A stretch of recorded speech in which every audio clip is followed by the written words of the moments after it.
আজকে বেরিয়েছি যাব বৌদির বাপের বাড়ি, বৌদি আর আমি।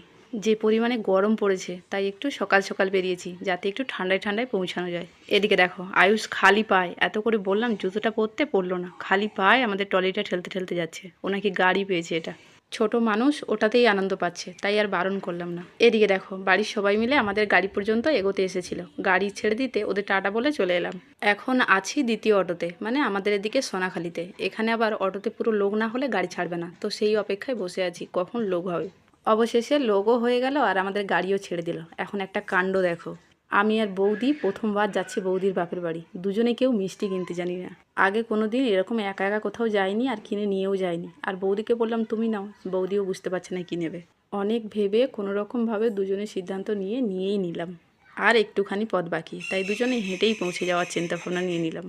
আর এদিকে দেখো বৌদি যত বাপের বাড়ির দিকে যাচ্ছে, বাপের বাড়ির এলাকা, তাই নিজেকে আস্তে আস্তে হালকাভাবে মানে ফ্রিভাবে নিতে শুরু করেছে। বিয়ের পর প্রথমবার যাচ্ছি, তারপর দাদাকে ছাড়া আমরা দুজন, বেশ মজাও লাগছে। দুজনে গল্প করতে করতে তোমাদের সাথে ভিডিও শেয়ার করতে করতে পৌঁছেই গেলাম অবশেষে। এই যে বাড়ির পিছনটা, এখানে প্যান্ডেল হয়েছিল তখন কত সুন্দর লাগছিল, আর এখন দেখে চিনতেই পাচ্ছি না। বাড়িতে ঢোকার মুখে দুটো শালিক দেখে সেই ছোট্টবেলার মতো প্রণাম করে নিলাম, বললাম যে দিনটা নাকি ভালোই যাবে। চলো এরপর কি করছি নেক্সট ব্লগে দেখাবো। তোমরা সবাই ভালো থাকো, সুস্থ থাকো, আর আমার পরের ভিডিও দেখতে থাকো। টাটা।